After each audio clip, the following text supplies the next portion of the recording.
lepas saya cerita tentang apa? Minggu lepas. Tauhid. Ini penghulu saya.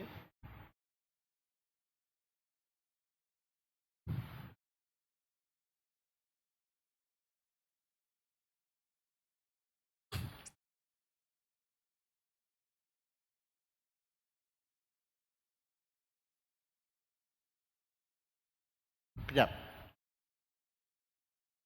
Nak bincang dengan penghulu kejap.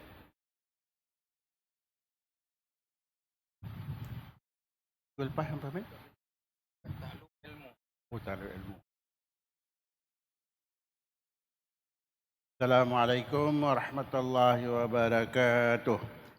Bismillahirrahmanirrahim. Alhamdulillah rabbil alamin. Wassalatu wassalamu ala asyrafil anbiya wal mursalin Sayyidina Muhammad wa ala alihi wa sahbihi ajma'in. Subhanaka la ilma lana illa ma 'allamtana innaka antal alimul hakim. Rabbi shrah li sadri wa yassir li amri wahlul 'uqdatam min lisani yafqahu qawli wa bihi nasta'in. Amma ba'du, Rabbana zidna ilman warzuqna fahman. Alhamdulillah,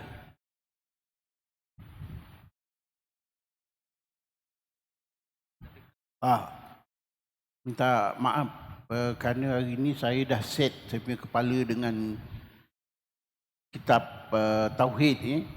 Saya tersilap tengok mesej. Mesej yang saya tengok sebenarnya minggu lepas punya saya tengok. Jadi malam tadi saya pun bukalah kitab Tauhid ni dan study. Jadi ni hari kita akan baca Tauhid lah. Tuan-tuan boleh dengar pasal benda ni. Mungkin saya akan sebut benda-benda yang dah lepas sebagai memperingati yang bukan. Tuan-tuan dan puan-puan sekalian, kita minggu yang lalu kita telah bercerita tentang sifat ilmu. Sifat ilmu Allah Subhanahu Taala adalah satu sifat yang berdiri dengan zat Allah Subhanahu Taala.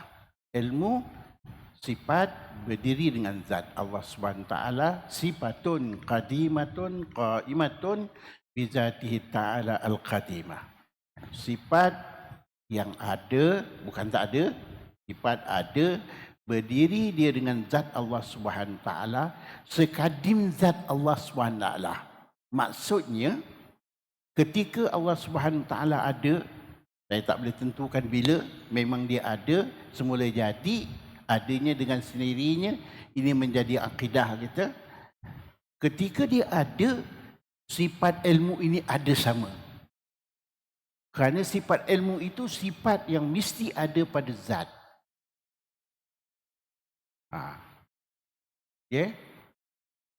Apa rupanya kalau Allah itu hidup, ada, tak ada ilmu? Tak boleh. Walhasil, semua sifat-sifat yang 20 itu memang wajib ada pada Allah Subhanahu Taala. Kalau dia tak ada, maka kuranglah. Tak boleh dah dia jadi Tuhan. Tak boleh dia jadi ilah. Itu sebab pegangan itu saja. Kalau ada benda yang lain yang ada namanya Tuhan tapi tidak ada sifat-sifat ini, maka dia bukan Tuhan. Begitu saja konsepnya. Ambillah apa Tuhan yang ada di dalam dunia ni. Kalau dia tidak mempunyai sifat-sifat uluhiyah, khususnya sifat 20 yang wajib bagi suatu Tuhan, maka dia bukan Tuhan. Dia ada tetapi tak mendengar. Dia ada tapi tak bercakap. Dia ada tapi tak boleh kuasa. Khususnya sifat-sifat ma'ani. Sifat-sifat ma'ani itu ialah sifat yang memberikan orang kata kesempurnaan kepada zat dia. Kalau zat dia sempurna, dia tak ada sifat. Zat yang sempurna tu nak buat apa? Macam kita beli enjin paling canggih, tapi tak boleh guna. Nak buat apa? Tak pandai nak guna, tak ada ilmu. Ah, tak ada ilmu. Bila tak ada ilmu, lemah tak? Kurang tak? Kurang. Maka kalau tidak ada sifat-sifat ma'ani yang berdiri dengan zat Allah SWT Al-Qadimah, yang qadim lagi azali itu, maka lemahlah Allah SWT. Oleh kerana itu di dalam perbahasan ilmu tauhid mengatakan sifat ada, sifat wujud Allah SWT itu mesti disertai, wajib disertai dengan sifat ma'ani yang 7. Wajib ada sifat ma'ani yang 7. Apa dia? Qudrat, iradat, ilmu, hayat. Kalau ada hayat, mesti ada kudrat. Kalau ada hayat, mesti ada iradat. Kalau ada hayat, mesti ada ilmu. Ya. Kalau tak ada hayat, masakan kudrat boleh? Apa arti kalau ada hayat tak ada kuasa? Dia ada tapi tak ada kuasa untuk menjadikan. Lemah. Habis siapa yang menjadikan alam ini? Oh, itu masalahnya. Jadi alam ini telah jadi begini besar dan kita katakan alam ini mesti ada satu pencipta yang maha agung. Pencipta itu ialah siapa? Allah. Dialah yang bersifat qudrat. Bila dia nak mengadakan sesuatu benda, mesti 3 sifat tercampur pada dia. Apa sifatnya? Sifat iradat. Iradat ialah sifat yang mula-mula. Kalau kita hidup, mesti ada kita nak buat, itu iradat. Allah Subhanahu Wa Taala iradat dia nak buat. Itu masalah tanjizul qadim, tanjizul hadis, nak buat pada alam azali diadakan, atau tanjizul hadis, buat dulu alam azali kemudian baru dilaksanakan. Macam kita sekarang ni, anak-anak yang lahir pada hari ini sebenarnya dalam perancangan Allah, iradat Allah SWT dah ada. Dah ada disimpan Lauhul Mahfuz, tinggal menunggu masa saja untuk launch. Masa di-launchkan hari ini dengan dipanggil apa? Tanjizul hadis. Baru dilaksanakan hari ini. Tetapi pada alam azali telah lengkap. Begitu tuan-tuan ya. Jadi tuan-tuan, saya nak bacakan hari ini bahawasanya apa takluk sifat ilmu. Ilmu kita ambil lepas. Ilmu mengikut takrif yang telah lalu, yang ditakrifkan ia dengan suatu hingga akhir atau yang dinyatakan dengan dia oleh segala maklum. Ilmu ialah maklumat. Makna Allah ada ilmu, ilmu Allah itu ilmu yang sempurna, dia ada maklumat keseluruhannya. Kalau dia nak jadi ke satu benda tu, dia ada maklumat tentang benda tu. Daripada mana, daripada apa, bila, masa nak jadi dia, nak jadikan, tu dia. Maka berkumpullah 3 sifat tadi dalam melaksanakan dipanggil at-taksir. Menjadikan sesuatu benda itu berkumpul 3. Yang satu iradat, yang kedua ilmu, yang ketiga kudrah. Ilmu, iradat, kita tengok iradat Allah ialah taksis. Takluk dia taksis. Iradat Allah itu takluknya taksis. Kerana dia saja yang menentukan nak menjadikan atau tak menjadikan. Dialah Allah. Dia nak jadikan, tak nak jadikan. Itu dipanggil iradat. Takluknya taksis, menentukan. Dia saja yang boleh menentukan sesuatu perkara itu boleh jadi atau tak jadi. Atau tangguh, atau akan jadi. Ditentukan dengan apa? Dengan iradat. Oleh kerana itu, iradat itu takluknya tahsis. Bila takluk tahsis, dia nak buat. Mesti ilmu. Mesti ada ilmu, nak buat macam mana? Nak berdasarkan kepada apa? Dan kita tahu ilmu Allah SWT, ilmu yang tidak terbatas, menyeluruh. Dia boleh buat benda yang wajib, benda yang mustahil, benda yang harus. Benda yang wajib, ilmu, dia tahu dia ada ilmu. Dia tahu dia alim. Itu sebab Allah saja yang boleh mengata ana allamul ghuyub. Tengok tuan dalam Quran. Allah adalah allamul ghuyub. Dia sajalah yang mengetahui benda-benda yang gaib. Dia sendiri sifatkan diri dia. Bukan orang, tidak. Kerana Tuhan tidak datang daripada Nabi. Tuhan datang daripada Allah Subhanahu Wa Taala. Quran, perkataan-perkataan Quran itu daripada Allah Subhanahu Wa Taala. Allamul ghuyub. Dia sifatkan diri dia tu alim, mengetahui, maha mengetahui benda-benda yang gaib. Jadi ketika dia menjadi ke satu benda, ilmu Allah tentang benda itu sempurna. Berapa banyak benda yang ada di dunia ni yang Allah jadikan, semuanya yang dijadikan oleh Allah Subhanahu Wa Taala di dalam ilmunya yang sempurna. Dia tahu langit ini daripada apa, macam mana nak buat, apa akan jadi hari ini, besok, lusa, dan apa akan jadi alam ini pada masa akan datang, dan ke mana nak pergi. Dia tahu langit, bumi ini akan digulung pada akhir nanti. Dia tahu. Itulah kesudahan ilmu, kesudahan alam ini. Itu ilmu yang sempurna bagi Allah Subhanahu Taala. Diketahui daripada alif hingga ya. Apa yang dia laku, apa yang dia buat. Tuan-tuan dan puan-puan sekalian, tadi kalau kita tengok ta'aluk dia hingga akhir makna dia, dia kata, dan telah lalu makna ta'aluk itu menuntut sifat. Itu makna ta'aluk. Ta'aluk makna dia menuntut sifat, menuntut perkara, menuntut benda yang dia nak buat. Itu ta'aluk. Kalau dia berkuasa, apa dia nak buat? Kuasa dia tak ada ta'aluk, tak boleh. Itu sebab kudrat itu bertakluk kepada mungkinan. Benda yang mungkin dia buat. Ya?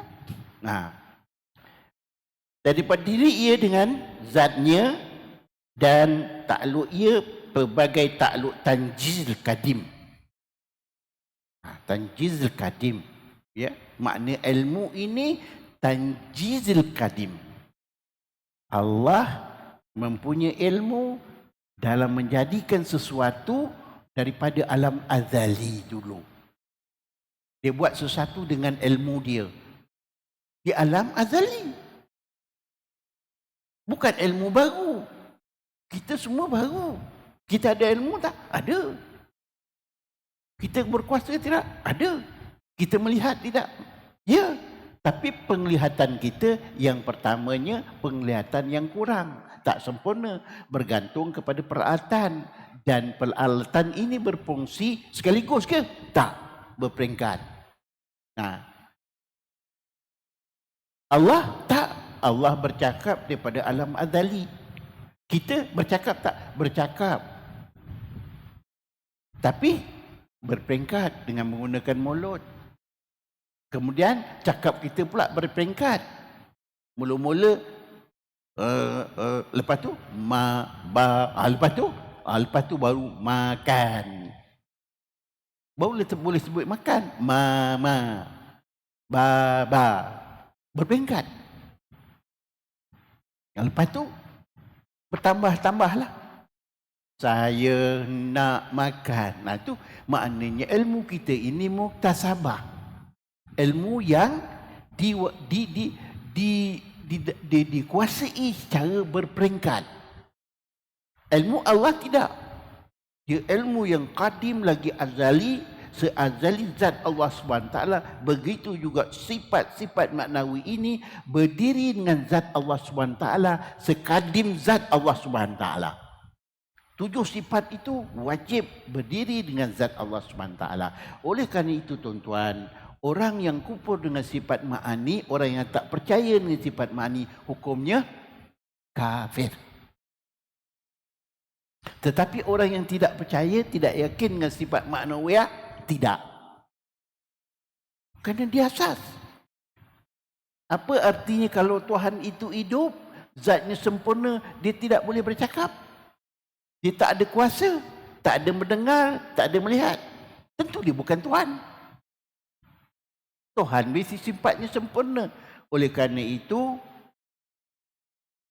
ulama-ulama usul mengatakan sifat ma'ani adalah sifat yang wajib diketahui. Dianya berdiri dengan zat Allah Subhanahu Taala kal jasad wahid, seperti satu jasad yang satu.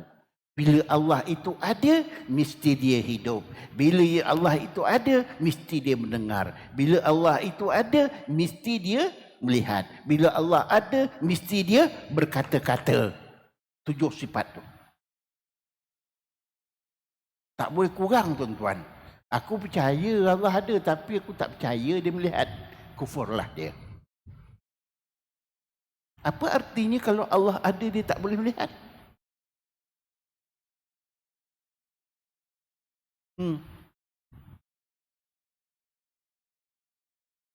Allah ada wujud, tapi dia tak percaya Allah tu berkata-kata. Quran itu bukti. Bukti yang menunjukkan Allah itu berkata-kata. Itu sebab mempercayai Al-Quran itu harfan biharfin adalah wajib. Tak percaya dengan Al-Quran, hukumnya tidak beriman. Kalau tak beriman dengan Al-Quran, maka tidak beriman dengan Allah. Sebab dalam Quran itu banyak perkara-perkara Allah ceritakan tentang diri dia. Oleh kerana itu, kalau kita nak mantap mengenal Allah, bacalah Quran. Kerana apabila kita membaca Quran, kita seolah-olah berguru dengan Allah. Mengetahui tentang sifatnya. Mengetahui tentang zat Allah. Seolah-olah kita berada depan dia. Itu luar biasa, tuan-tuan. Itu luar biasa. Tapi bila kita nak baca, nak faham perkataan dia itu, mestilah kita belajar. Mesti belajar, baru boleh baca, baru boleh kita percaya, boleh kita makna tahu makna. Allah kata begini. Seolah-olah kita berguru dengan Allah. Allah menceritakan zatnya, Allah menceritakan sifatnya, Allah menceritakan apa lagi? Perbuatan dia. Semua ada dalam Quran. Tuan-tuan dan puan-puan, oleh kerana itu tuan-tuan, dia kata isyarat kepada takluk tanzil kadim. Maknanya kalau kita katakan sifat ilmu itu sifat yang kadim bagi Allah SWT, maka Allah menjadikan sesuatu itu dengan tanjizil kadim. Tak boleh tanjizil hadis. Kalau tanjizil hadis, perasaan baru buat. Maksudkan ilmu Allah dulu tak ada, sekarang ada. Kerana sifat ilmu itu dia berdiri dengan zat Allah SWT. Sekadin zatnya. Oleh kerana itu, apabila Allah mengadakan sesuatu benda, ilmunya sama seperti kadimnya ketika dia menjadikan benda itu. Dia tak boleh kemudian. Tapi kenapa ditanjizil hadis? Pelaksanaannya berperingkat. Pelaksanaannya bertangguh. Kenapa? Kerana ilmu Allah mengatakan benda ini tidak boleh diwujudkan sekarang. Itu keadilan Allah SWT. Ya, itu sebab dia buat tanjizil hadis baru dilaksanakan. Ya, orang buat kereta dengan prototype, dengan manual, dengan apa cara macam mana nak buat dan sebagai kilang nak buat dengan apa dia panggil mallnya. Dah ada lama. Tapi bila dah buat, simpan dulu. Nak launch bila? Nak launch tahun 3000 misal kata. Launch kemudian dah siap benda-benda tu. Benda-benda tu dah ada. Masa saya pergi ke Jerman, syarikat BMW, Audi. Okay. Saya pergi masa itu dengan PM. Mahathir pergi masuk kilang ni. Tapi dalam kilang ni satu benda besi tak boleh bawa. Kamera apatah lagi, telefon apatah lagi, pen pun tak boleh bawa.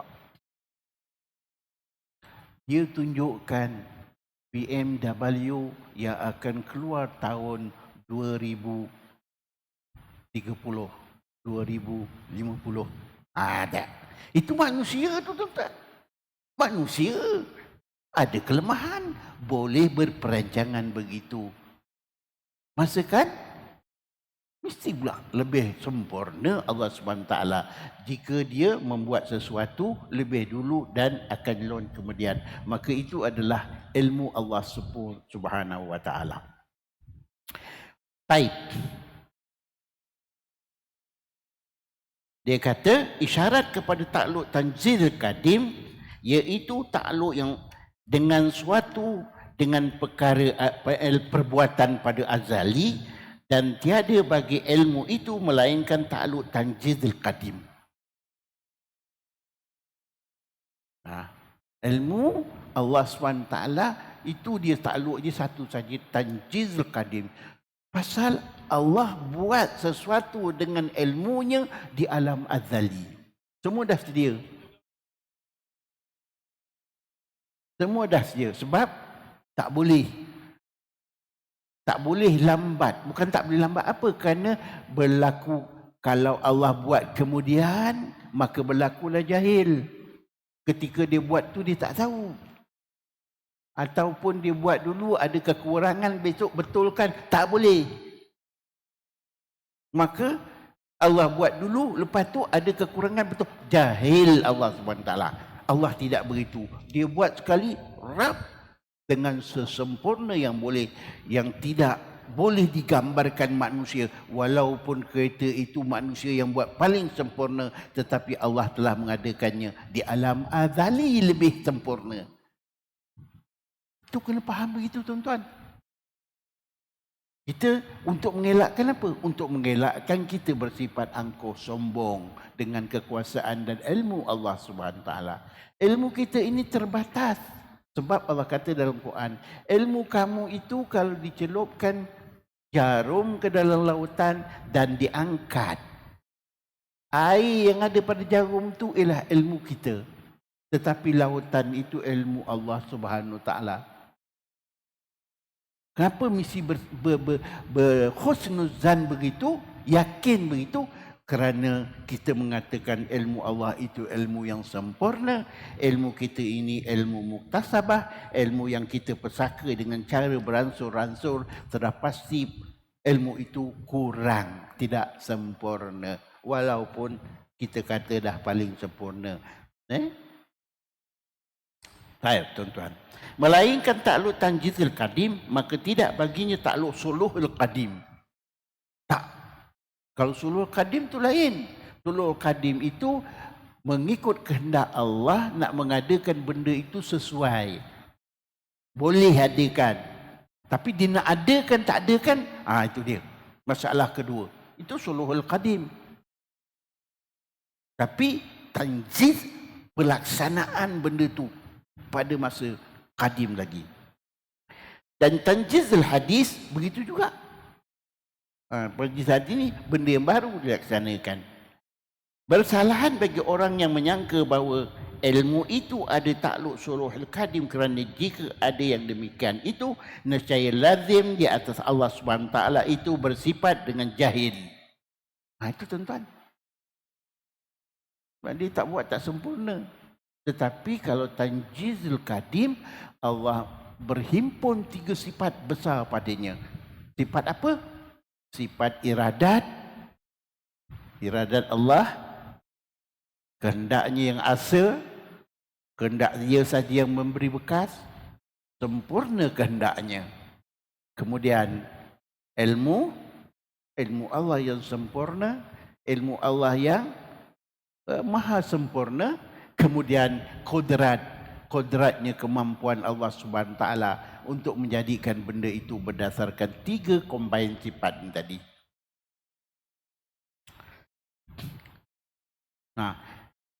bersifat dengan jahil, tetapi takluk ini dengan suatu dahulu daripada wujudnya, iaitu wajah jalan bahawasanya lagi akan hendak diadakan. Itu tapi kita mengatakan bahawasanya dalam bahasa Arab dia kata sayakun kan. Kan maknanya telah jadi. Sayakun akan dijadikan. Baik.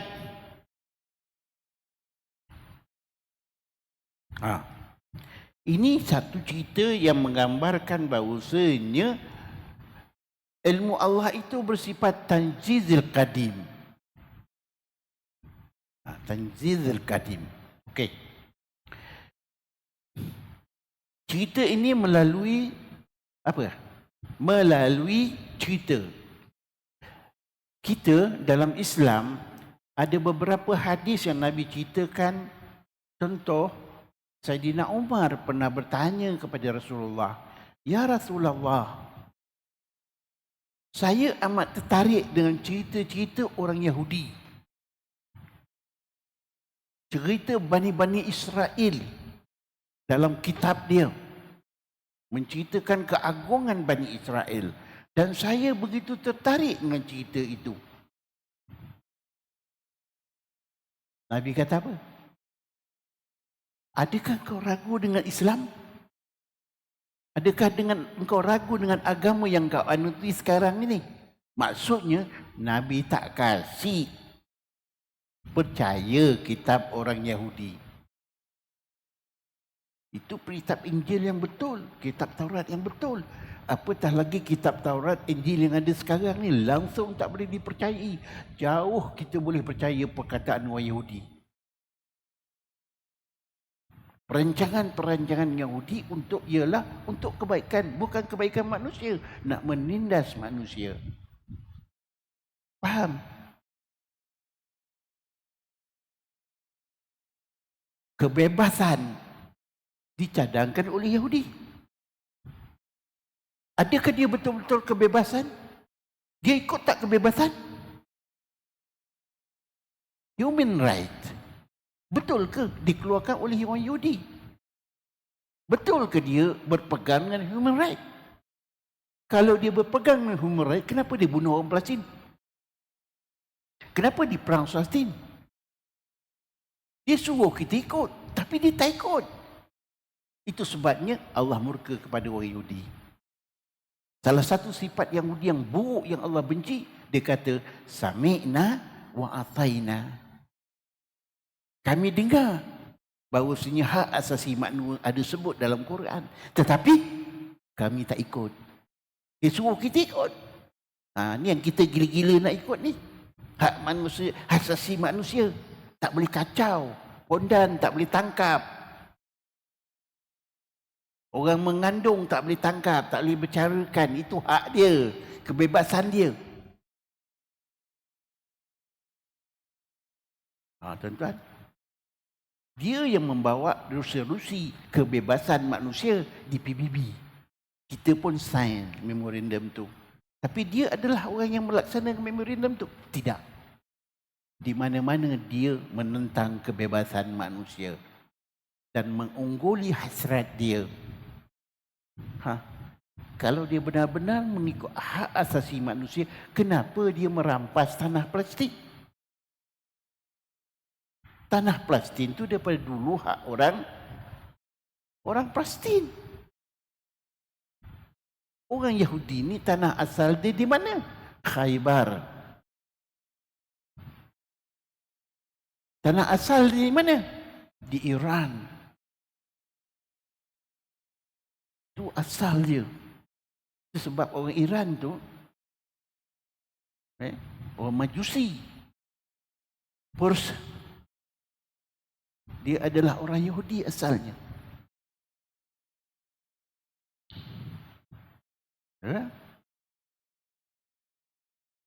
Dia ni dah tak ada bumi.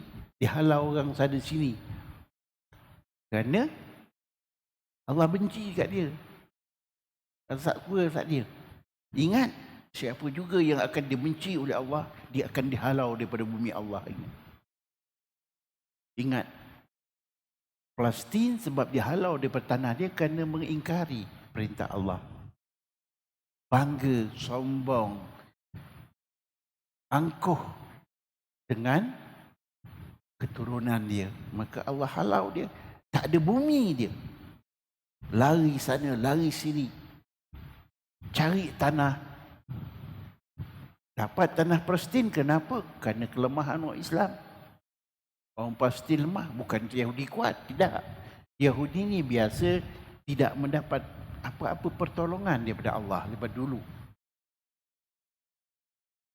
Maka dia kejayaan dia sekarang ni kenapa? Kerana orang Islam lemah. Orang Islam tak bersatu. 200 juta orang Arab nak lawan 3-4 juta. Tak boleh.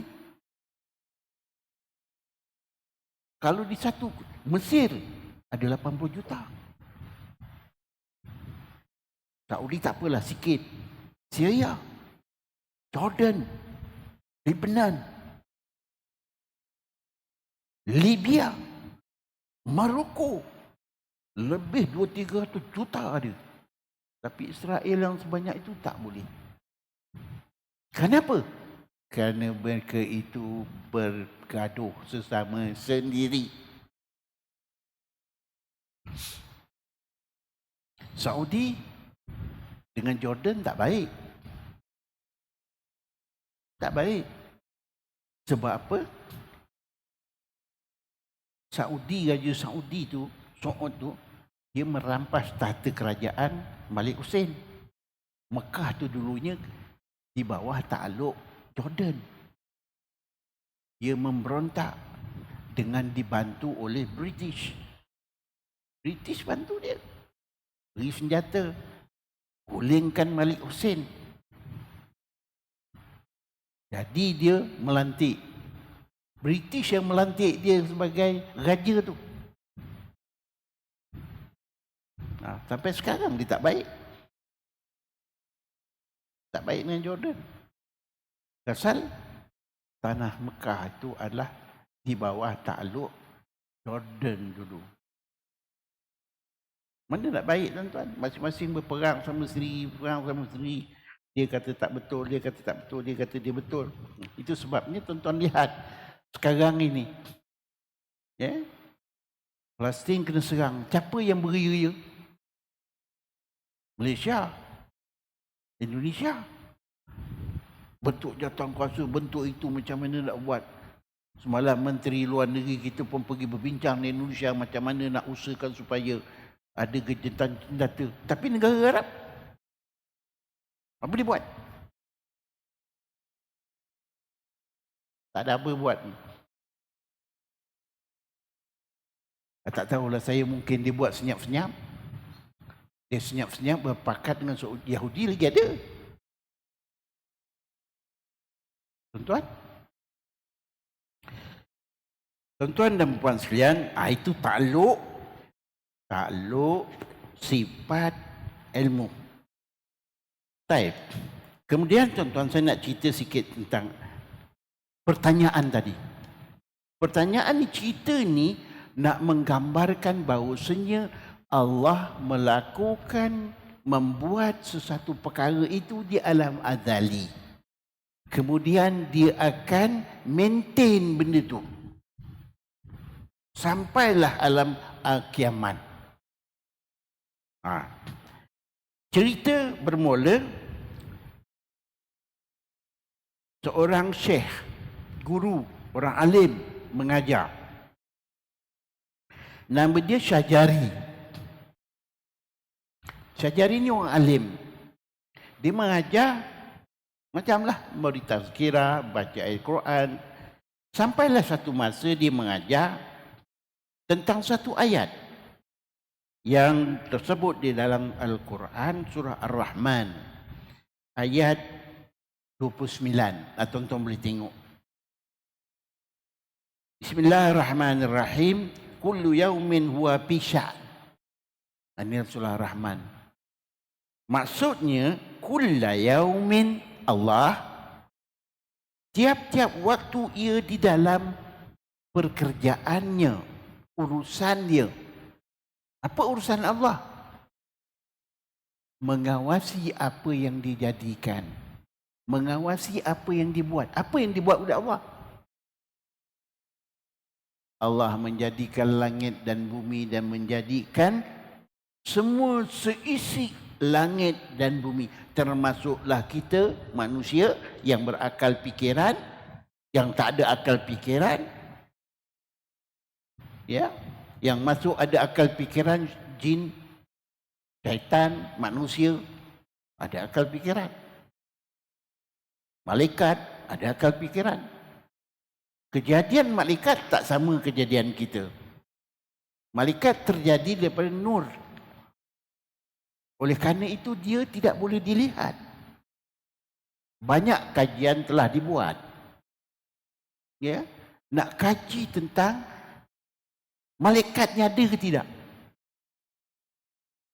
Di satu kajian yang membuat orang mati,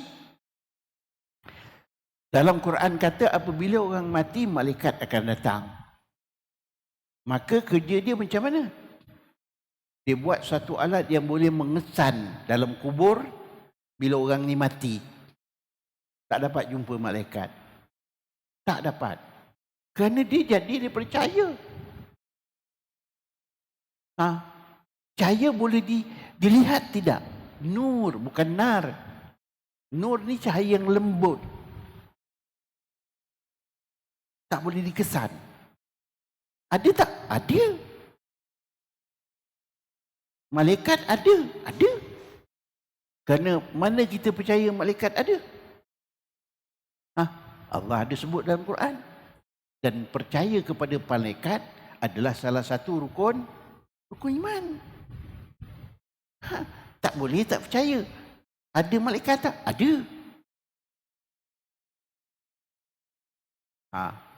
Tuan-tuan, itu makhluk Allah.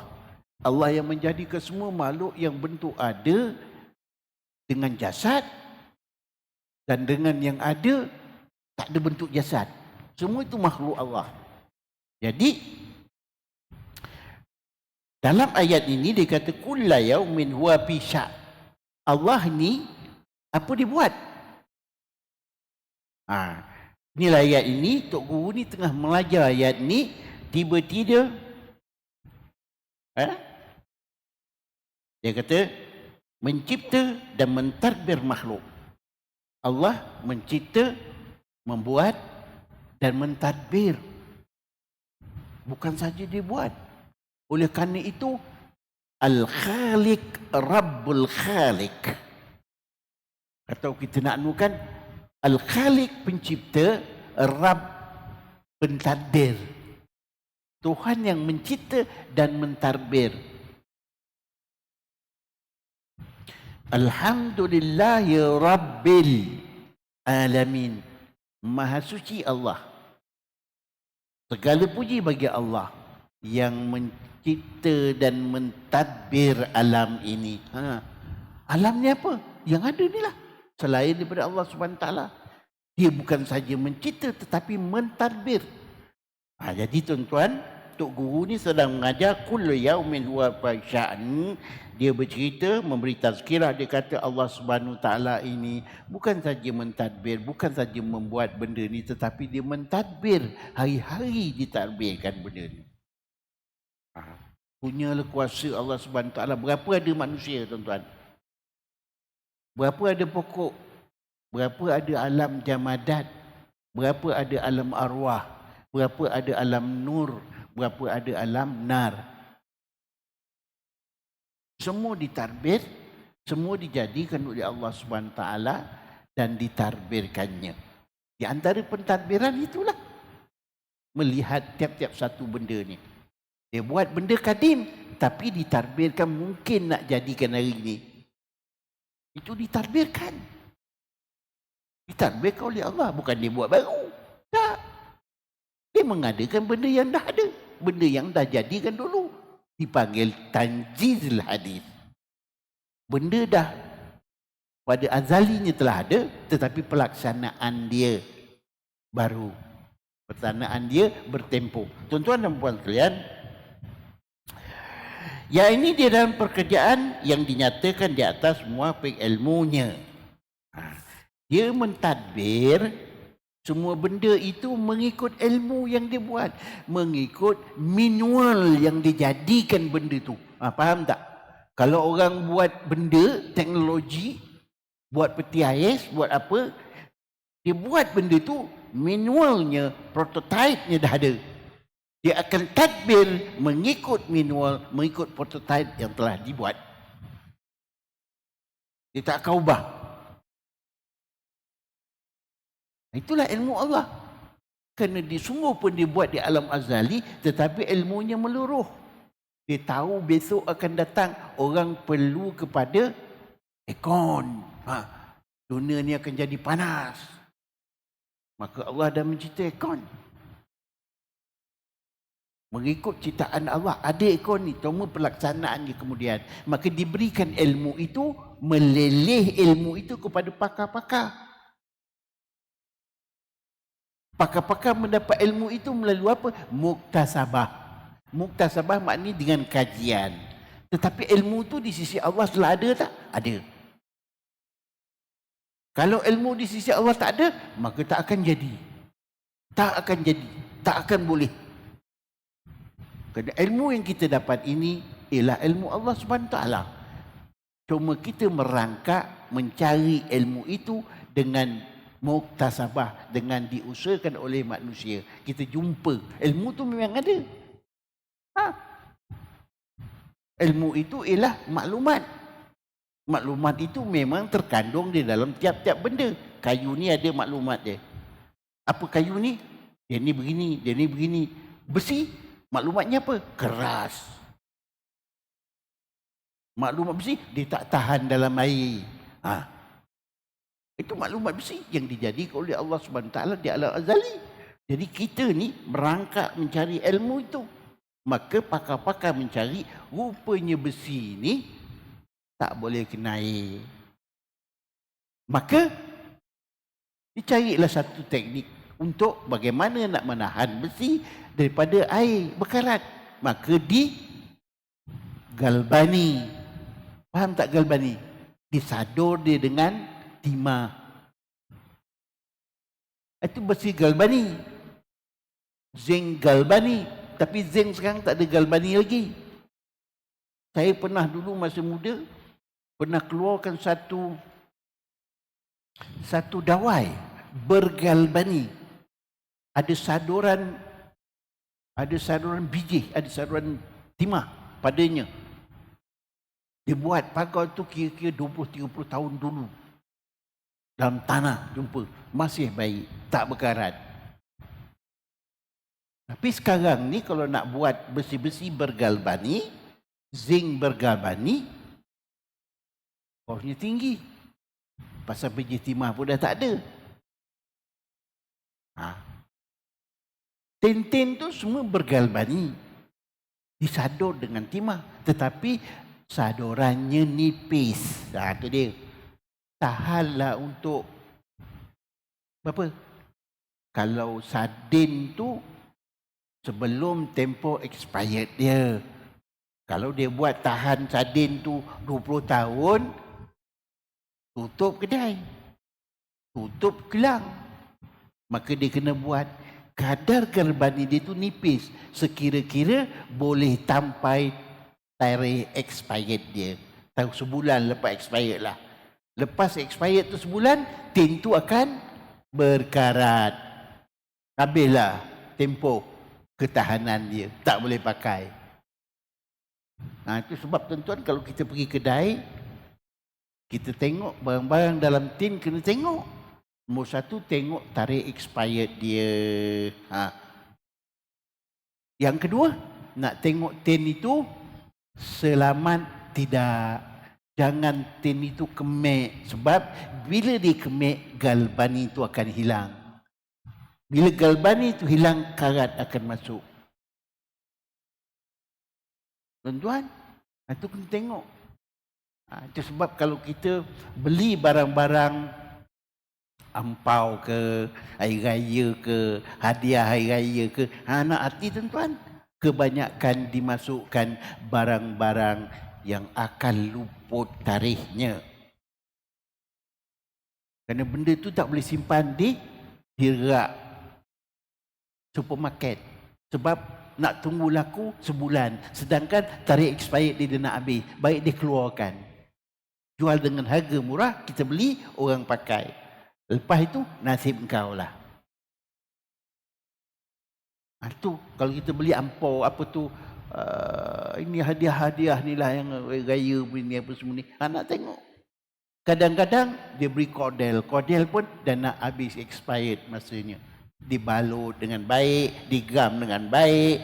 Kita pun tak ada masa nak buka, dia pun tak benar buka. Bila nak buka, bila? Bawa balik, baru boleh buka.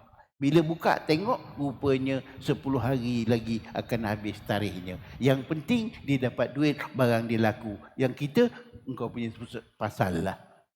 Tu nak tengok tuan-tuan. Nak tengok. Pelanggan mesti bijak. Mesti bijak. Tuan-tuan dan puan sekalian, jadi tuan-tuan, cerita ni tadi, dia mengajar tadi, dia kata, kullu syai'in wa fi sya'n. Allah Subhanahu Wa Taala itu tiap-tiap hari dengan kerja dia, dengan tugas dia. Apa tugas dia? Mentadbir alam berdasarkan kepada dia ilmu dia yang asal. Bukan ilmu yang baru. Dia mengikut schedule ilmu yang asal. Kemudian ketika dia mengajar itu, hampirlah kepada dia seorang lelaki. Lalu lelaki itu berkata, wahai Tuan Guru, apakah perbuatan Tuhan kamu sekarang ini? Tuan Guru ni kata, Allah Subhanahu Wa Taala ini sekarang mengurut, dia sedang mentadbirkan makhluk dia, mentadbirkan semua kejadian dia. Semua benda yang dijadikan. Tuan-tuan, kita ni pun di dalam tadbir Allah. Maka kalau Allah tak tadbirkan kita pada hari ini, kita kaku macam kayu. Itu sebab sifat yang ada pada Allah itu sifat yang kekal, tak boleh kurang. Sifat dia melihat. Kita alhamdulillah melihat. Kita melihat ni kerana apa? Kerana sifat yang kekal pada Allah tu. Pemberian dia kepada kita kerana itu. Kita ini bayang melihat kita ni adalah bayang sifat Allah. Melihat yang kadim lagi azali pada Allah. Sehinggalah sifat itu ditarik. Allah tarik, ambil lah. Tuan-tuan.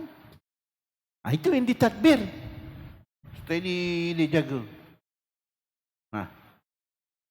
Orang ni boleh melihat, orang ni tak boleh melihat, orang ni begini, orang ni ditadbirkan. Kalau dia melihat, maka Allah kata dia melihat. Kalau tak melihat, maka Allah tentukan dia tak boleh melihat di alam azali dulu. Maka bertanyalah orang yang berdiri depan ni tadi, apa tanya? Apa persoalannya? Apakah perbuatan Tuhan engkau sekarang? Allah buat apa yang sekarang ni? Tuan-tuan. Orang ni pandai tuan-tuan. Bertanya kena pada tempatnya. Orang alim boleh jawab. Tapi kalau macam kita, payah nak jawab tuan-tuan. Itu sebabnya mengenal Allah ini ada cara tafsili, ada cara ringkas dan cara secara tafsir. Kalau nak cara ringkas, kita kenal Allah secara ringkas mengenal sifat 20. Kalau kita kenal sifat 20, maka kita telah mengenal Allah secara ringkas. Kenapa mesti mengenal Allah secara ringkas ini cukup? Kerana dia nak melepaskan diri kita daripada makam taklid. Taklid tak boleh. Kita sembah Allah sedangkan kita tak kenal hukumnya haram. Itu sebab ada orang tak kenal Allah, dia sembah Allah kejap, Rasa nak sembah Tok Kong, sembah. Rasa nak tersalib, sembah. Kerana pengenalan dia terhadap Allah tidak betul. Tak konkret. Tak kenal betul. Tetapi ingat, barang siapa yang mengenal Allah secara betul, penuh makrifah, yakin dia di dalam hatinya, dia tidak akan berubah. Sebab saya selalu cerita, orang yang mengenal Allah dengan makrifah, yang pertama, dia akan menyembah Allah, beribadah kepada dia yang sebenarnya. Dia tidak akan mencari Tuhan yang lain, kerana dia kenal dia Allah adalah Tuhan yang sebenar, yang wajib disembah, yang betul mesti disembah. Adapun Tuhan-Tuhan yang lain, Tuhan palsu, bukan Tuhan. Cakap tak boleh dengar, dia pun tak buat apa, duduk berdiri. Kalau dia tak, orang tak alihkan dia pun, dia tak boleh beralih. Macam mana nak percaya? Diri dia sendiri pun tak boleh uruskan. Jauh dia nak menguruskan manusia. Dia sendiri tak boleh dengar. Tetapi Allah mendengar. Dia dengar diri dia. Allah mengetahui. Dia tahu diri dia. Allah berkehendak. Dia berkehendak dengan dirinya. Bukan orang lain. Tuan-tuan. Jadi orang yang kenal Allah dengan sifat-sifat tadi, maka dia akan kenal Allah setulus betul-betul. Dialah Tuhan yang mustahak disembah, Tuhan yang mustahak beribadah kepadanya. Dan yang lain tidak boleh beribadah. Kenapa? Kerana sifat-sifat yang lain tak ada, tak mendengar. Macam mana nak kita nak minta? Orang yang makrifatullah dia betul, dia akan meminta hanya kepada Allah. Sebab dia yakin bahawasanya Allah saja yang boleh melaksanakan.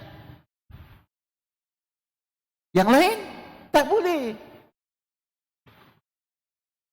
Tak boleh. Sebab minta pada Tok Kong pun, Tok Kong tak mendengar, tak buat apa-apa. Mana dia nak melaksanakan? Tertipu diri dia. Keliru dia dengan makrifah dia. Tidak kenal dia pada Tuhan yang sebenar. Tuan-tuan, sebab saya berjumpa banyak orang masuk Islam yang belajar mengenal Allah, akidahnya luar biasa, tuan-tuan. Akidahnya luar biasa. Saya contohkan seorang yang sekarang ini dikejar oleh orang bukan Islam. Siapa dia? Ustaz apa? Dia kalau bercakap, tuan-tuan, dekat TV selalu bercakap, sekarang dia tak keluar TV. Tuan-tuan, kerana dia kenal Tuhan benar-benar. Dia tahu siapa dia. Ya? Banyaklah tuan-tuan boleh tengok orang yang benar-benar kenal Tuhan. Walau apa pun punca, walau apa asalnya, apabila dia telah kenal, maka dia akan konsisten dalam. Oleh kerana itu Allah menghargai orang-orang yang kenal. Apa Allah firman dalam Quran? Innal ladzina qalu rabbuna Allah summa istaqamu. Sesungguhnya orang yang mengatakan bahawasanya Allah itu adalah Tuhan yang aku sembah. Tuhan saja, Allah saja Tuhan yang aku sembah. Apa dia? Tatanazzalu alaihimul malaikatu alla takhafu wa la tahzanu. Allah akan turunkan banyak malaikat menolong dia, mendampingi dia, memberi jalan, memberi hidayah kepada dia. Tuan-tuan, punca kita kurang dapat perhatian daripada Allah kerana kita tak kenal dia. Bila kita tak kenal dia, kurang pendampingan kita dengan dia, maka Allah tinggalkan kita. Nabi kenapa apa sahaja permintaan dia didengar oleh Allah? Kerana Nabi mendampingkan dirinya dengan Allah. Dia kenal Allah betul-betul. Dia sentiasa berdoa kepada Allah, tak minta pada yang lain. Tuan-tuan dan puan-puan sekalian, jadi balik cerita ni. Jadi Orang ini bertanya kepada San Haji ini, dia kata, Tuhan kau apa buat sekarang ni? Kalau kau kata Allah sekarang ini mentadbirkan alam ini, kerja dia sekarang mentadbirkan kejadian yang telah dijadikan oleh dia. Maka orang ni bertanya, apa Allah buat sekarang? Oh, apa nak jawab? Sebenarnya jawapan tu dah ada. Jawapan ayat Quran itu. Jawapan ayat Quran apa dia kata?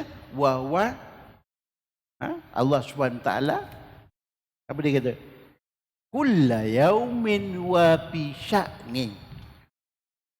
Tiap-tiap hari, tiap-tiap masa Allah di dalam urusannya mentadbirkan perkara ataupun alam yang telah dijadikannya. Dah ada jawapan.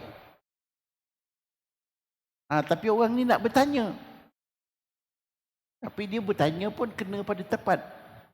Tepat yang nak bertanya tu betul lah cikgu, guru.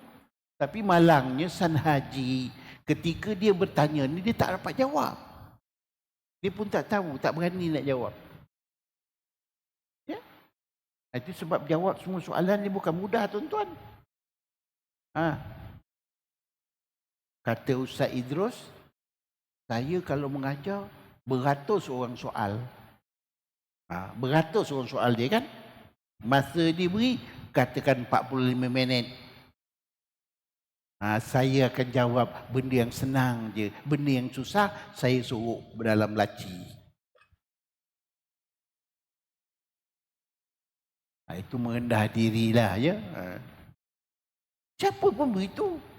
Nak jawab benda yang tak boleh semua soalan nak jawab. Mana boleh. Ilmu kita terbatas. Ilmu kita ilmu muktasabah. Ilmu yang kita cari. Ilmu yang kita usahakan. Macam saya nak mengajar hari ini. Malam tadi dah buka buku dah cari apa nak cakap. Tuan-tuan, itu sebab bila kita punya penghulu kata hari ni pekah Ustaz. Alamak, saya tak study pekah malam tadi.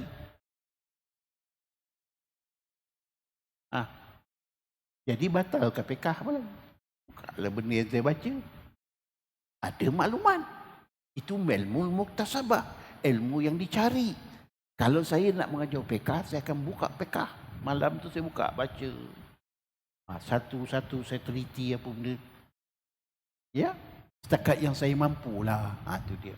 Kerana ilmu ni banyak tuan-tuan. Jadi orang yang bertanya ini maka bila dia tanya Tuhan kau buat apa, San Haji Tok Guru ni tadi diam. Maka diam dia tidak dapat menjawab. Tak dapat jawab, diam.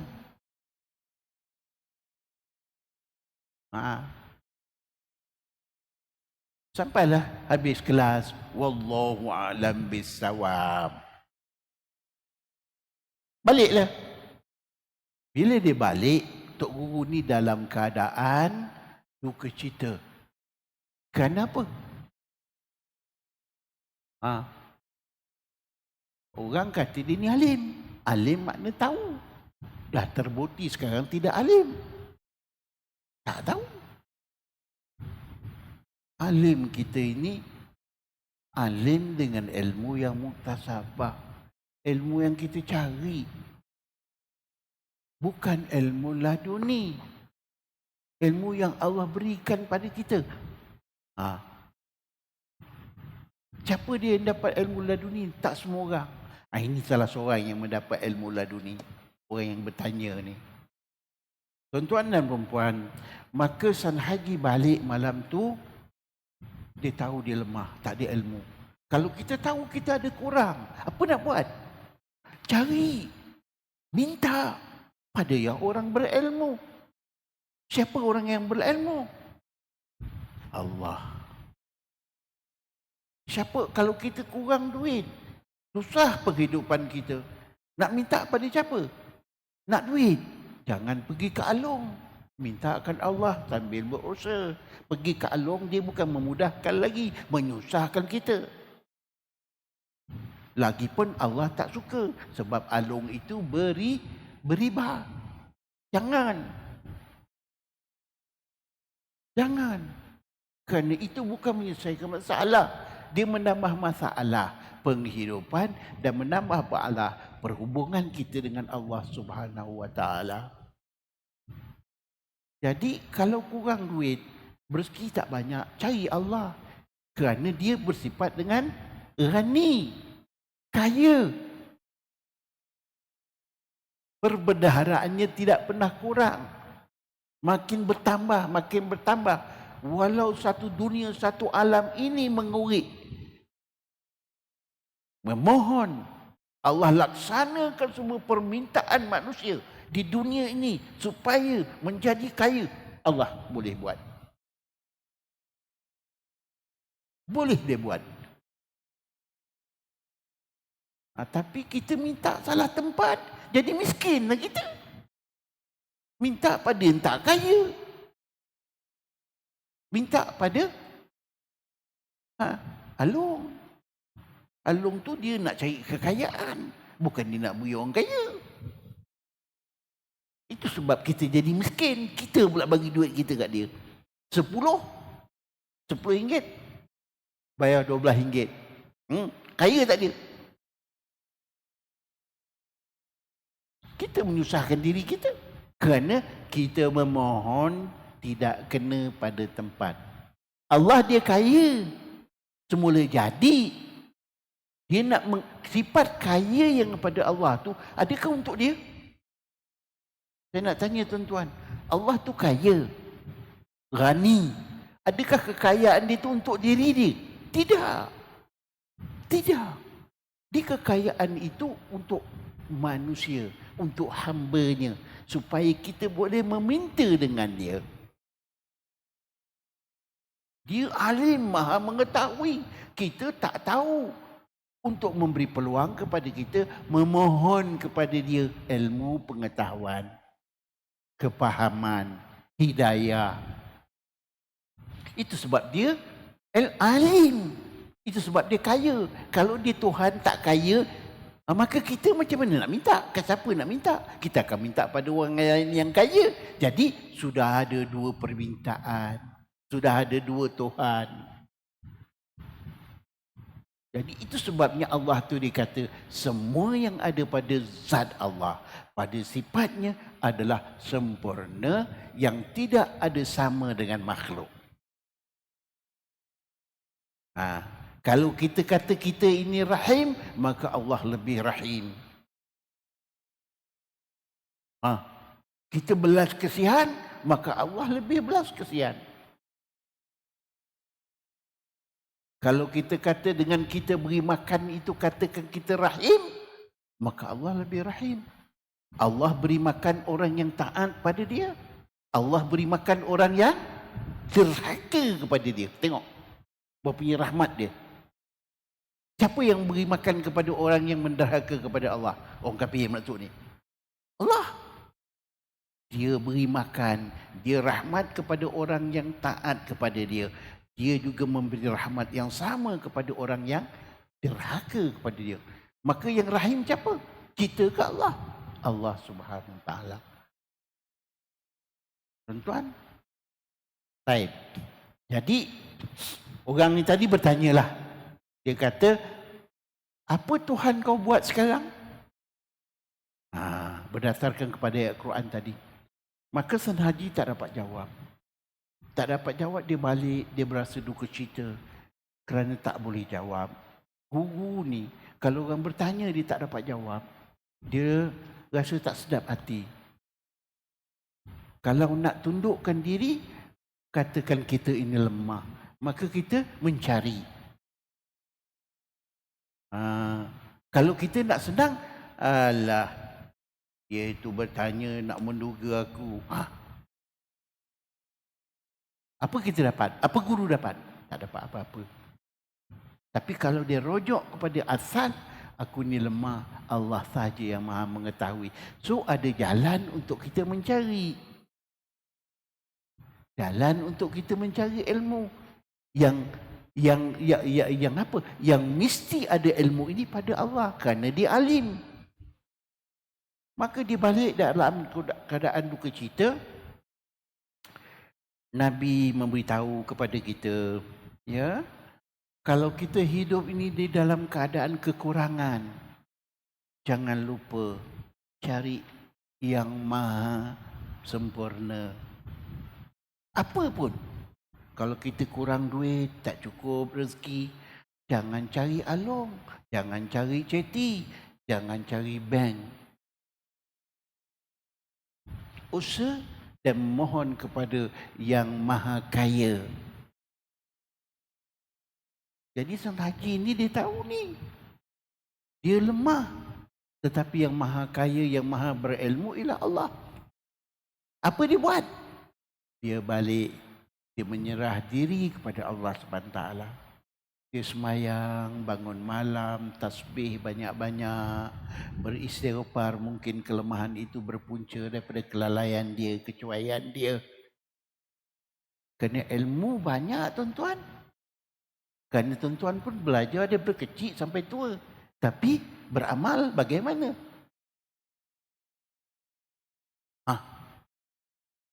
Itu kelemahan kita.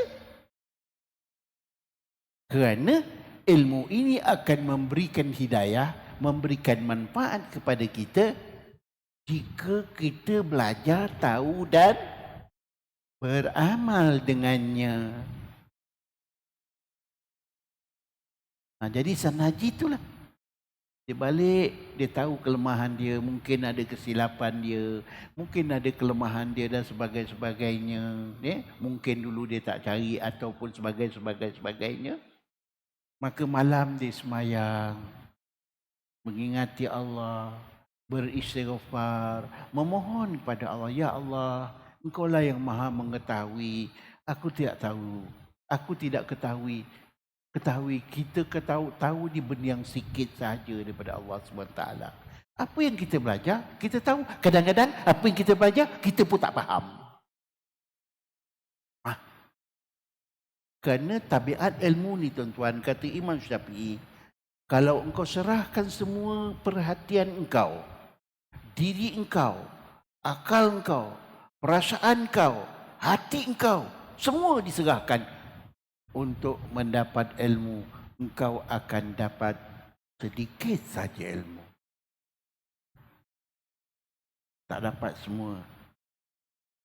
Tetapi bagaimana dengan orang yang tidak menyerahkan akal, tidak menyerahkan perasaan, tidak menyerahkan hati, tidak menyerah penumpuan dia terhadap ilmu, maka tak dapat langsung.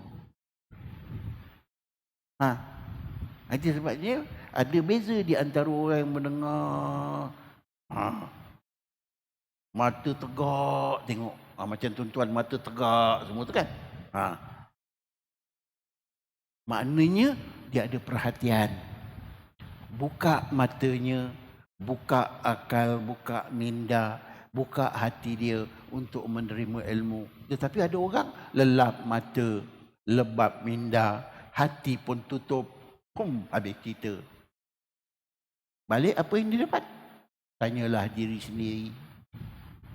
Tuan-tuan dan perempuan, jadi sang haji ni dia tahu dia lemah. So kita kalau kita tahu kita tak ada ilmu ni, kita belajarlah, kita carilah, dengarlah baik-baik. Sang haji dia balik, apa dia buat? Dia menyerah diri pada Allah. Memanglah tuan-tuan, kadang-kadang apa yang Allah bagi pada kita tu sebenarnya nak menjadi kita orang baik. Allah letakkan tuan-tuan untuk belajar ilmu agama, belajar tauhid. Kenapa tuan-tuan? Kerana Allah kata dalam hadis, barang siapa yang Allah kehendak dia menjadi baik, menjadi kekasih Allah, maka Allah bukakan pintu hatinya untuk memahami agamanya. Jadi tuan-tuannya di sini sebenarnya menjadi pilihan Allah untuk jadi baik. Jangan buat tak baik. Macamlah saya selalu ambil contoh imam. Jadi imam. Allah lantik dia jadi imam. Saya tak tahu Ustaz, saya tak faham Ustaz. Tidak. Allah nak bagi kita jadi orang baik. So, kalau kita sedar diri kita ada kelemahan, tak tahu, maka kita berserah pada Allah. Ya Allah, Engkau dah lantik aku jadi imam. Engkau letakkan aku tempat yang baik, kerja yang baik, amal ibadah. Maka aku banyak tak tahu. Engkau bantulah aku, Allah. Bantulah aku, berikanlah aku ilmu, berikanlah aku hidayah, berikanlah aku taufik dan Allah beri. Jangan bila dah jadi imam hidung tinggi. Engkau baru hidup berapa hari? Aku dah lama jadi imam 20 tahun. Aku dulu belajar dengan mufti tahu. Belajar Quran dengan mufti. Mufti dah beritahu dia. Ini banyak tuan-tuan. Mufti beritahu dia aku mengaji. Tapi baca ni tak bukan dia. Itu maknanya tidak tunduk, tidak merendah diri. Kalau dia merendah diri, dah belajar, ya Allah, inilah aku tahu. Kau berikanlah aku. Bukakanlah hati aku. Pergi dekat Nabi, selawat atas Nabi, mohon kepada Rasulullah banyak-banyak. Ya Rasulullah, saya dah puas belajar Quran, tapi masih lagi baca Quran tak betul. InsyaAllah, insyaAllah. Allah kan suka kita berdamping dengan dia. Dia akan beri apa yang kita nak. Tuan-tuan dan puan-puan, jadi selagi ni tadi, dia semayang malam, bertaubat, berzikir apa semua, mencari keredaan Allah SWT, mengaku kelemahan dia, kekurangan dia, mengiktiraf kebesaran Allah SWT, keagungan Allah SWT. Engkaulah yang maha mengetahui, ya Allah, aku sungguh tak tahu. Maka pada malam hari dia berzikir tadi dia tertidur. Itu dia. Kita tidak, kadang buat macam itu tertidur, Elio keluar. Orang-orang seperti macam itu dia tidak. Dia tidur bermimpi apa? Bermimpi berjumpa Rasulullah sallallahu alaihi wasallam. Tuan-tuan, kan ada beza dia tu. Orang yang menyerah diri dengan Allah sungguh-sungguh, Allah akan bantu. Tapi kita menyerah diri ke Allah, perasaan takabur kita ada. Macam mana Allah nak tolong? Allah tak akan tolong. Tak akan tolong. Jadi sengaja malam dia mimpi, dia tidur tadi lepas dia mohon, semayang, baca Quran apa semua ni sebenarnya. Dia mimpi apa? Bermimpi berjumpa dengan Rasulullah sallallahu alaihi wasallam. Maka dalam mimpi itu, dia pun mimpi Rasulullah. Rasulullah tanya dia, kenapa engkau duka cita sangat ni? Kata dia, tadi ada orang datang tanya aku begini. Dan aku tak dapat jawab. Sungguh aku tak tahu. Kata Rasulullah sallallahu alaihi wasallam dalam cerita itu, engkau tahu siapa yang datang tu? Engkau tahu? Dia mimpi berjumpa Rasulullah ni boleh. Tapi nak kena cara dia. Tidur ada ismayang, tidur beribadah. Baru mimpi Nabi. Nabi dia datang macam mana? Pakai seroban, baju bagus. Bukan pakai seluar jin. Dia pakai seroban, yang pakai seroban ni pun banyak. Bengali pun lagi panjang seroban dia. Bengali ikat seroban kan? Lagi panjang seroban dia tu. Berapa puluh hari hela tu kain dia tu. Jangan silap-silap, nanti Bengali datang kita kata Nabi. Dia bercakap khotahim pula. Lagi lah kacau. Habis cakap orang aku jumpa Nabi. Tuan-tuan, jadi Nabi kata, Nabi tengok dia ni sangat duka cita. Dia kata aku tak dapat jawab soalan tadi. Kemudian Nabi kata, kau tahu siapa yang datang jumpa kau tu?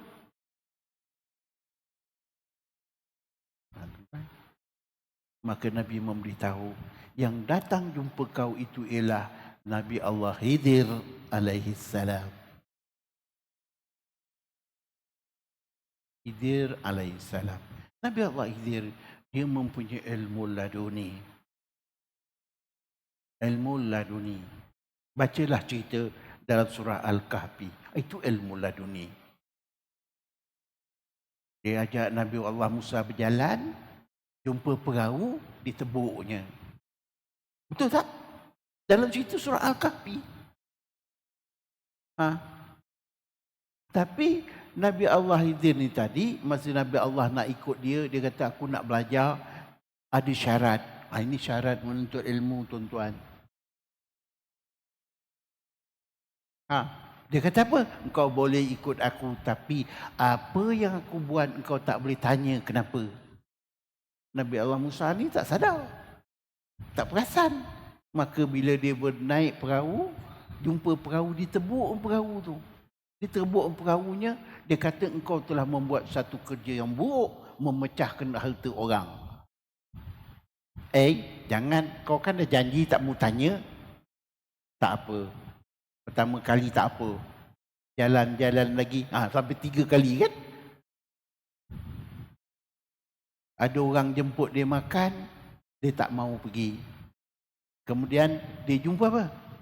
Dia jumpa tiang nak roboh, dibangunkan. Nabi Allah Musa AS tak cakap apa-apa. Cuma Nabi Allah Musa kata, kan kau baik ambil upah menegakkan tiang tu. Duit juga ceritanya, lain tak ada. Kan boleh kau ambil upah daripada kerja kau tu.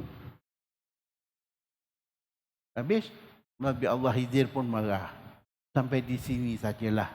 Nampaknya engkau tidak boleh mendapat ilmu daripada aku. Nak mendapat ilmu laduni, kena banyak bersabar. Banyak menghambakan diri kepada Allah. Banyak mendampingkan diri yang maha berkuasa.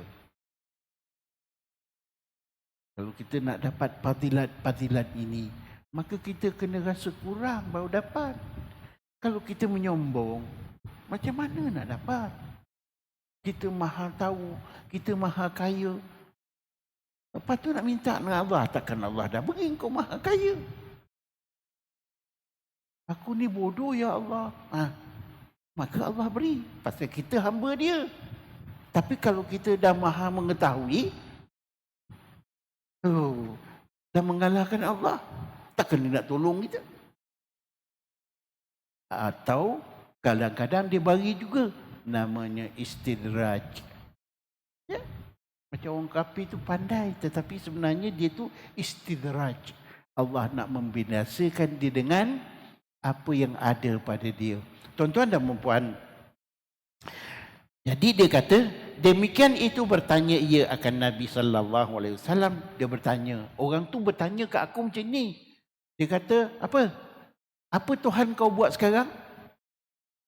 Orang tu bertanya. Siapa yang bertanya? Nabi Allah Khidir.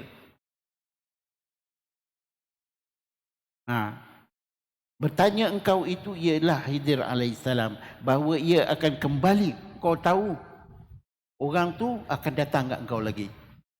Dia akan datang jumpa engkau lagi. Bertanya perkara yang sama. Tapi San Haji ni, dia dah jumpa Nabi ni, dia dah lapang dada. Pasal dia dah tahu jawapannya. Datang pun 10 kali tanya perkara yang sama, dia tak takut. Tapi wa'iyadzubillah, kalau dia datang, tanya benda yang lain. Mungkin tak boleh jawab. Pasal ilmu dia terbatas. Tuan-tuan. Jadi dia kata, maka bertanyalah, maka ia kembali lagi, dia akan datang lagi. Jawablah kamu baginya. Kalau dia bertanya, jawab. Bermula perbuatan pekerjaan Tuhanku ini, beberapa perbuatan yang dinyatakan atau zahirkan, bukanlah perbuatan yang mula. Itu dia. Perbuatan Allah sekarang ini, dia menzahirkan perbuatan yang dicipta dulu. Dia mentadbir benda yang dibuat dulu. Misal katanya, dia nak buat satu benda, dulu dah siap dengan ilmunya, dah siap dengan prototipenya, dah siap dengan dia punya manual. Cuma Allah sekarang ini mengikut manual itu, pastikan manual itu berjalan dengan baik. Dia cipta kita pada alam azali. Kemudian kita lahir di dunia daripada perut ibu kita, dah siap dengan manual. Nama dah siap. Apa yang kita nak kerjakan pun dah siap. Maka Allah nak maintain apa yang dia bagi. Dia bagi apa? Dia bagi kita penglihatan. Dia bagi kita pendengaran. Dia bagi kita untuk berjalan. Dia kasih untuk kita otak, akal, fikiran untuk berfikir. Dia maintain yang itu. Apa kita buat dengan benda tu? Apa kita buat dengan benda tu? Itu dia kata innallaha labir mirsad. Sesungguhnya Allah Subhanahu Wa Taala Maha mengawasi kejadiannya. Itulah dia kata beberapa perbuatan yang dinyatakan atau menzahirkannya bukan perbuatan yang dimulakan, bukan perbuatan baru. Allah mentadbir hari ini bukan perbuatan yang baru, perbuatan yang dia buat, yang dicipta di alam azali dan disimpan di Lauhul Mahfuz. Kalau benda tu nak dizahirkan hari ini, prototipenya, manualnya, siapa yang nak buat, semua dah ada.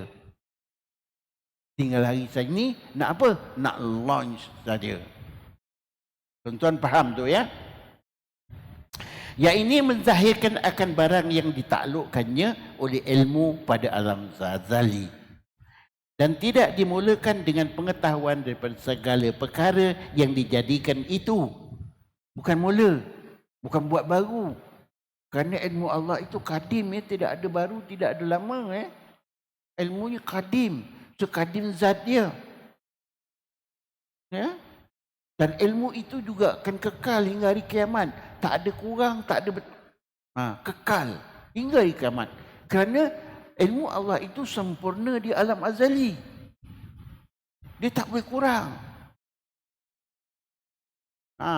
Tak akan kurang. Ilmunya sempurna. Dijadikan itu dan menghina. Jadi Allah sekarang ni buatlah apa benda yang dirancangkan. Dan memuliakan, menaikkan sesuatu kaum, menjatuhkan sesuatu orang.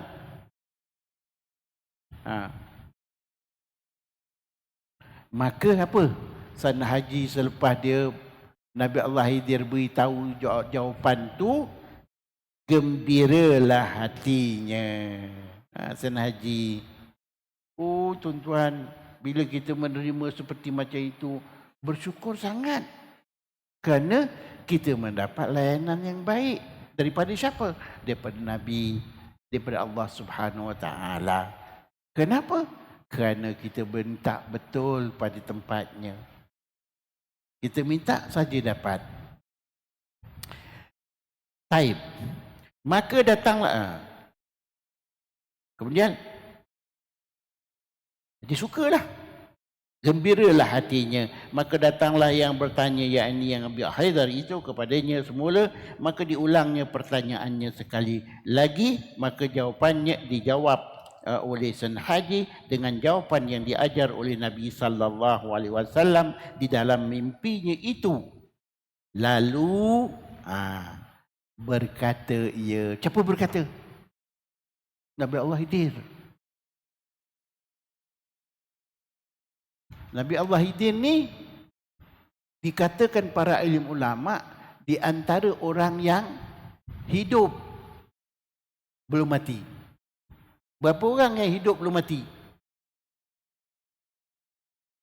4 orang. Siapa dia? Nabi Allah Idris alaihissalam. Kedua, Nabi Allah Ilyas alaihissalam. Ketiga, Nabi Khidir alaihissalam. Nombor 4, Nabi Isa alaihissalam. Inilah dia 4. Tuan-tuan, itu sebabnya ada orang bertawasul dengan mereka ini. Ini kalau nak buatlah.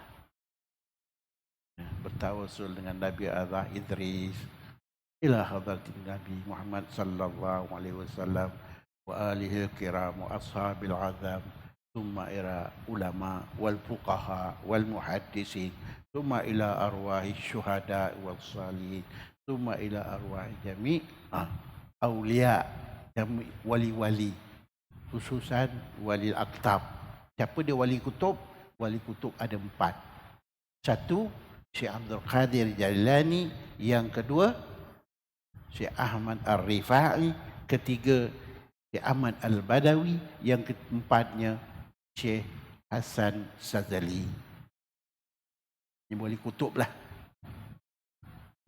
Ya, bolehlah baca sedekahkan Fatihah, insya-Allah. Tuan-tuan dan puan-puan, maka bila Nabi Allah Khidir kata, Nabi Allah Khidir dah tanya dia, maka Nabi Allah Khidir dia menjawab dengan apa yang dikatakan oleh Nabi sallallahu alaihi wasallam di dalam mimpinya. Maka siapa kata? Khidir kata, wahai San Haji Tok Guru, berselawatlah kamu ke atas Nabi Muhammad sallallahu alaihi wasallam. Nabi Allah Khidir, selawatlah kamu ke atas orang yang mengajar kamu akan yang jawapan tu. Maka San Haji pun berselawatlah. Oleh kerana itu tuan-tuan, selawat ini pembuka daripada perkara kesusahan. Rajinlah berselawat. InsyaAllah kita akan dapat pertolongan daripada Rasulullah sallallahu alaihi wasallam. Tak adalah macam San Haji ni kita mimpi jumpa Nabi. Kalau mimpi jumpa Nabi banyak selawat bagus. Tapi kadang-kadang tak jumpa. Tetapi Allah berikan, lintaskan di hati kita cara penyelesaiannya. Ya? Nabi berikan resolusi penyelesaiannya. Mudah saja kita mencari jalan penyelesaiannya. Ataupun kadang-kadang bila kita tak ada duit, ada je orang nak tolong. Bila kita dalam susah, ada je orang nak tolong. Tak adalah Nabi datang nak tolong. Kadang-kadang begitu. Begitu juga Nabi berpesan, jika kamu berada di persimpangan, 2 persimpangan, ya, jalan, tak mana satu nak ikut. Kita nak menyaga ataupun kita nak kahwin dengan satu orang, tapi tak tahu yang mana satu nak pilih, yang ni ke yang ni, yang ni ke yang ni. Jangan bingung. Semayanglah istiharah, Nabi kata. Bersihkan diri, berpuasa, beristighfar dan semayang istiharah. Sekali, 2 kali, 3 kali. InsyaAllah. Pasal Nabi kata begitu, kamu semayanglah istiharah, mohonlah kepada Allah Subhanahu Taala petunjuk. Nanti tak adalah kita mimpi Nabi, Nabi kata engkau pilihlah senyonya ni, tak ada.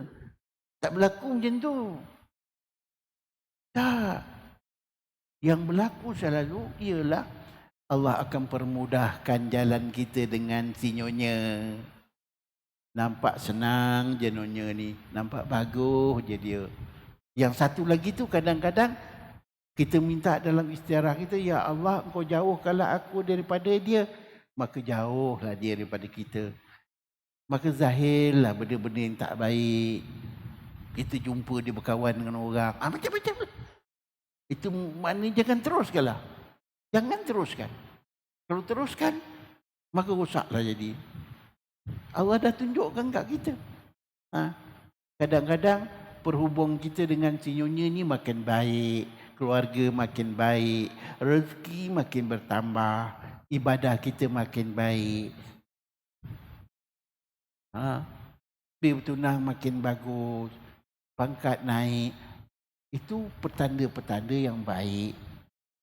Kan kita dalam doa istiarah, ya Allah, jika sekiranya perkara ini baik untuk aku, untuk agamaku, untuk masa depanku, untuk keluargaku, maka engkau permudahkanlah.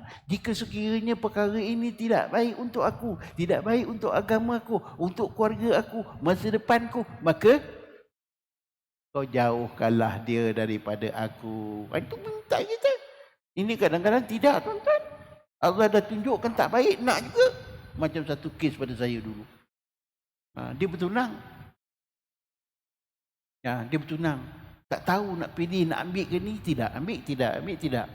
Tapi dengan orang kata dorongan daripada keluarga yang kuat, dia dah isytiharah. Ustaz, saya dah isytiharah, Ustaz.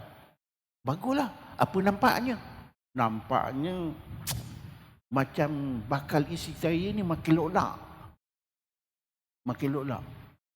Makin kasar, membantah, degil.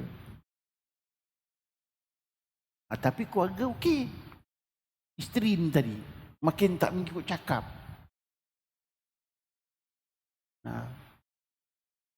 Misal kata, saya suruh dia pakai tudung, dia tak pakai tudung, Ustaz. Bukan tak pakai tudung, makin dahsyat caranya. Maka tu Allah dah tunjukkan. Dengan dikuatkan oleh keluarga, maka bertunang dan nikah dia. Apa yang berlaku, tuan-tuan? Perhubungan mereka suami isteri hanya bertahan 6 bulan saja. Betul? Itu sebabnya la nadaba la khara man istamama. Tidak duka cita mereka yang berbincang. Tidak rugi mereka yang beristiharah. Kita beristiharah ni kita menyerah pada Tuhan. Macam sahaji lah, dia tak tahu, dia bingung nak menjawabnya, takut nak menjawabnya, maka dia bertanya kepada Allah, minta kepada Allah petunjuk. Allah berikan. Tak adalah dia mimpi Allah pula. Kerana Allah ini ada tentera dia, ada penolong-penolong dia, ada rasul dia. Tentu sekali yang akan diutus oleh Allah SWT kepada kita ialah rasul dia. Sama ada hidup ataupun ilmunya akan diutus oleh Allah SWT. Nasib baik Allah utus kita Nabi. Nasib tak baik Allah beri kita ilmu yang Allah ajarkan pada kita, yang Nabi katakan, hadis yang Nabi katakan. Tetapi ada satu orang tu, dia pening kepala. Macam mana nak dia ni macam ni. Maka dia pun bermohon kepada Allah. Bermohon kepada Allah tentang masalah dia tu, nak jawab macam mana, nak buat macam mana. Maka dia pergi belajar. Dalam kelas itu, guru tu ceritakan. Dia tak minta. Tengok tuan-tuan. Guru tu ceritakan orang ni begini. Dan dia buat begini. Guru tu ceritakan pada dia. Guru itu menceritakan ada ilham daripada Allah SWT supaya memberitahu kepada orang yang berisytiharah kepada dia. Tuan-tuan dan puan-puan, Allah nak tolong kita banyak cara. Kalau Allah nak tolong. Oleh kerana itu, kalau kita nak mendapat pertolongan Allah, dampingkanlah diri kita dengan Allah. Syarat yang paling penting, kenal Allah dulu. Baru boleh kita menyerah. Jangan tak kenal kita serah. Silap serah, kena Tuhan yang tidak boleh memberi pertolongan kepada kita, malahan menyesatkan kita. Dengan itu saja tuan-tuan yang saya nak sampaikan hari ini. Mudah-mudahan ada kebaikannya. Dan saya minta maaf, seharusnya hari ini saya baca PK. Tapi PK tu saya lihat yang melebat tu ada masalah-masalah yang awam, masalah umum yang perlu saya ceritakan. Ini berkaitan dengan emas. Semua ada kita emas, semua ada harta. Dan bagaimana kita nak menyelesaikan harta ini dengan berzakat. Yang wajib zakat lah. Yang tak wajib zakat tu tak apa. InsyaAllah pada minggu depan saya akan masuk menceritakan tentang PK. Boleh? Atau macam mana nak ubah jadual? Kalau minggu depan, PK lah minggu ni. Minggu ni dah tauhid PK. Boleh, mudah-mudahan tauhid ini akan meningkatkan makrifah kita kepada Allah Subhanahu Wa Taala. Ini penting kerana kita menyembah Allah Subhanahu Wa Taala. Biarlah Allah yang kita sembah itu dengan penuh makrifah kita, hakikat sebenarnya ketuhanan. Ya, barulah kita serahkan diri kita, kita serahkan hayat kita, dunia kita untuk Allah Subhanahu Wa Taala. Bagaimana dalam sembahyang kita kata apa? Inna salati wa nusuki wa ma yahya wa mamati lillahi rabbil alamin. Sesungguhnya sembahyang, ibadah, nusuk, mati hidup aku kerana Allah Subhanahu Wa Taala. Kalau kita tak kenal, jangan serah. Silap serah nanti bahaya, tuan-tuan, membawa kita kepada kerugian di dunia dan juga di akhirat. Ingat, itu saja yang saya sampaikan. Wallahu a'lam bissawab. Aqulu qawli hadza wa astaghfirullahal azim li wa lakum wa lisairil muslimina wal muslimat wal mu'minina wal mu'minat innahu huwal ghafurur rahim. Bismillahirrahmanirrahim. Rabbana zidna imanan fik wa yaqinan fi dinik warzuqna ilman nafi'an wa fahman wa dzakiratan qawiyah innaka rabbi al-hayyul al-qayyum la ta'khudhu sinatun wa la naum wa la haula wa la quwata illa anta subhanaka ya rabbi amma yasifun wa salamun 'alal mursalin walhamdulillahi rabbil alamin taqabbalallahu minkum. Cerita tadi tu nak menggambarkan apa? Menggambarkan bahawasanya Allah, ilmu dia itu ialah ilmu yang azali dan dia maintain ilmu itu sehingga akhir. Itu saja cerita itu sebenarnya. Tapi dia digambarkan dalam bentuk cerita-cerita yang hakiki. Ya. Jadi cerita ni, tuan-tuan, boleh kita pakai. Cerita orang Yahudi ni memang boleh pakai. Tetapi hendaklah cerita itu berdasarkan kepada Al-Quran, berdasarkan kepada hadis. Ada pun cerita-cerita orang Yahudi yang sekarang ni tak boleh pakai kerana mereka itu mengubah-ubah kitab, mengubah-ubah apa yang dikatakan oleh Nabi dia. Wallahu a'lam. Ingat, cukuplah ya. Kalau ada apa persoalan, bolehlah tanya saya nanti. InsyaAllah. Jom sama.